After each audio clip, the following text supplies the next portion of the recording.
Good morning. मी आहे तुमचा मित्र ट्रेडर अप्पासाहेब मोरे आणि तुम्हाला या व्हिडिओमध्ये मी सांगणार आहे एक सिक्रेट स्ट्रॅटेजी जी तुम्हाला ट्रेडिंगमध्ये यशस्वी बनवण्यासाठी कुठेतरी कामाला येऊ शकते. तर हा व्हिडिओ पूर्ण बघा. तर चला सुरू करूया.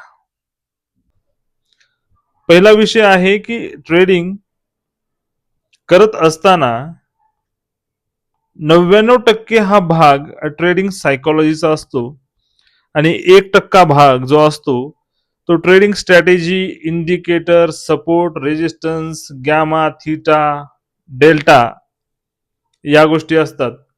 पण सगळ्यात महत्वाचं सांगायचं झालं तर आपण त्या 1% ज्या गोष्टी येतात ना त्यावरती भरपूर जोर देतो. जसं की स्ट्रॅटेजी असू दे, इंडिकेटर असू देत, सपोर्ट रेजिस्टन्स असू देत, यावरती भर देतो आणि जे 99% जो भाग आहे त्याला पूर्णपणे दुर्लक्षित करतो. आता असं का आहे तर मी तुम्हाला सांगतो. आपण असं आपल्याला वाटतं की त्या 1% भागावरती आपण काम जर केलं, जसं की स्ट्रॅटेजी बदलून बघितली, वेगवेगळे इंडिकेटर लावले, वेगवेगळे सपोर्ट अँड रेजिस्टन्स वाकड्या तिकड्या लाईन मारल्या, याचा अर्थ असा वाटतो की आपलं काहीतरी आपण नवीन शिकणार दुसऱ्यापेक्षा आणि आपल्याला प्रॉफिट होण्याची शक्यता जास्त आहे. तर मित्रांनो, तुम्ही जे 1%मध्ये आहात, लाईनी मारणे, सपोर्ट रेजिस्टन्स, स्ट्रॅटेजी, इंडिकेटर हे सर्वांनी शिकलेलं आहे. मग सर्वांना प्रॉफिट का होत नाहीये? सर्वांना प्रॉफिट व्हायला पाहिजे, का नाही होते? तर सर्वांना प्रॉफिट का होत नाहीये? याचं कारण एकच आहे, तुम्ही ट्रेडिंग सायकोलॉजी म्हणजे जो 99% भाग आहे तो पूर्णपणे दुर्लक्षित करताय. आता त्या दुर्लक्षित केलेल्या भागावरती खरा आपला फोकस पाहिजे. पण काही युट्यूब व्हिडिओमध्ये आपल्याला किंवा भरपूर असे लोक आपल्याला सांगतात की तो 1% भागच महत्वाचा आहे आणि तो 99% भाग महत्वाचा नाही आहे. तर मी पण ट्रेडिंग जेव्हा स्टार्ट केली तेव्हा त्या 1% भागावरती पण भरपूर भर दिला, भरपूर जोर दिला. एक स्ट्रॅटेजी, दुसरं इंडिकेटर, 4 इंडिकेटर, काही फायदा नाही झाला. मी तुम्हाला याच्यामध्ये एक पुस्तक सजेस्ट करतो, trading in the zone. Trading in the zone हे मार्क डगलसचं एक पुस्तक आहे. अतिशय सुंदर असं पुस्तक आहे, तुम्ही ते वाचावं मला असं वाटते. या पुस्तकामध्ये तुम्हाला ट्रेडिंग सायकोलॉजी बद्दल इतंभूत माहिती मिळून जाईल.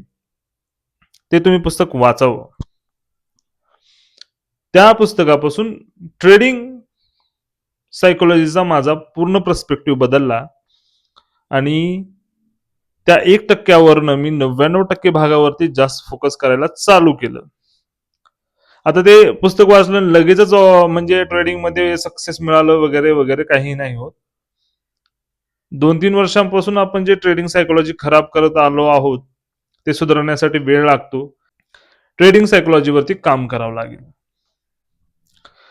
तर मग ट्रेडिंग सायकोलॉजी जो मी म्हणतोय की 99% भाग आहे, तर ते कसं करता येईल आपल्याला, यावर आपण चर्चा करूयात. ट्रेडिंगला आपण एक बिझनेस समजावा, एक व्यवसाय समजावा. आपल्या घरी असेल किंवा आपण एखादा व्यवसाय करत असताना काय विचार ठेवतो, हा विचार जरी ठेवला ना, तर पुरेसं आहे त्यामध्ये. ट्रेडिंग सायकोलॉजीमध्ये आपल्या स्वतःवरती कंट्रोल आणण्यासाठी आपल्याला आपल्यावरती मेहनत करावी लागेल. त्यामध्येच येतं ट्रेडिंग सायकोलॉजी. ट्रेडिंग सायकोलॉजीमध्ये काय असतं, की आपल्याला लॉस होत असेल, तर आपल्याला भीती वाटते. आपल्याला प्रॉफिट होत होत असेल, तर आपण आनंदी होतो, लालची होतो.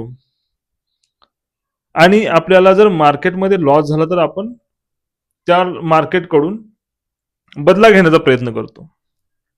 आता या सर्व गोष्टीवरती नियंत्रण मिळवायचं आपल्याला. म्हणजेच आपल्या भावनावरती आपल्याला नियंत्रण मिळवायचं आहे. हेच यालाच म्हणतात ट्रेडिंग सायकोलॉजी, ट्रेडिंग माइंडसेट. तर या भावनावरती तुम्हाला कंट्रोल मिळवायचं आहे, तर काय करावं लागेल? सरळ सोपा मार्ग आहे. लहानपणापासून आपण शिकत आलेलो आहोत. एखादी वाईट सवय मोडून चांगली सवय लागण्यासाठी सर्वांना शाळेमध्ये शिक्षकांनी सर्वांना मारून मारून त्या सवयी, वाईट सवयी सोडून चांगल्या सवयी लावल्या. आता इथे आपल्याला मारायला तर कोण नाही, तर मग काय करायचं आता? शिक्षक शोधून आणायचा. ते पण चांगली गोष्ट आहे. चांगला शिक्षक असेल तर तो आपल्याला चांगला शिकवू शकतो.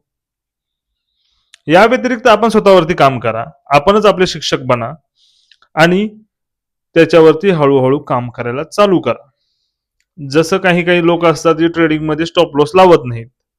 जसं की बाबा वरती चालत आहे मार्केट बाबा, आणि ह्याला असं वाटतं की बाबा वरती जाईल आणि भरपूर प्रॉफिट होईल, स्टॉप लॉस लावत नाहीत.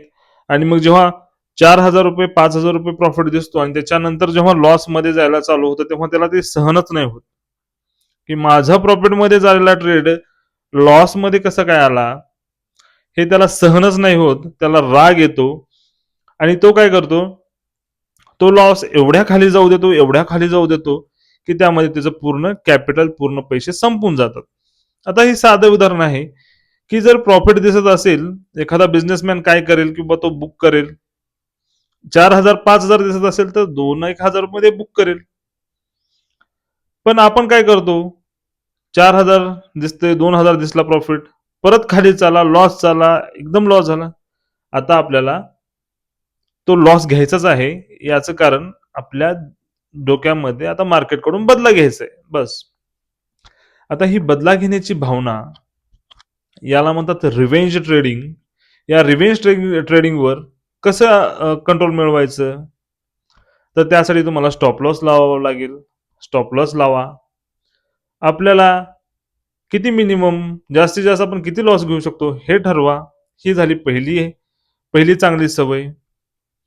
दुसरी चांगली सवय आहे की समजा एखाद्या दिवशी आपल्याला लॉस झाला तर त्या दिवशी तुम्ही बंद करा. ही झाली दुसरी चांगली सवय. तिसरी सवय अशी आहे की समजा मार्केट आपल्याला समजा 4-5 हजार रुपये दाखवत आहे आणि आपल्याला वाटते की ठीक आहे, एवढा प्रॉफिट माझ्यासाठी व्यवस्थित आहे, बुक करून टाका, जास्त लालच करू नका. ही झाली तिसरी चांगली सवय. आणि या सगळ्या सवयी फॉलो करणं म्हणजे ही झाली चौथी सगळ्यात चांगली गोष्ट, सगळ्यात चांगली सवय. तर हे बघा, या सवयी काही तुम्हाला लगेचच लागणार नाही, तर रात्रीमध्येच नाही लागणार. तर तुम्ही वेळ द्या, चालू करा, सवयी लिहून घ्या की बाबा मला आज दिवसामध्ये एक ट्रेड घ्यायचा आहे, एवढाच लॉस घ्यायचा आहे, याच्यापेक्षा लॉस जास्त नाही घ्यायचा, बरोबर. तर यावरती तुम्हाला हळूहळू काम करावं लागेल. एक डायरी मेंटेन करावं लागेल, त्यामध्ये लिहावं लागेल.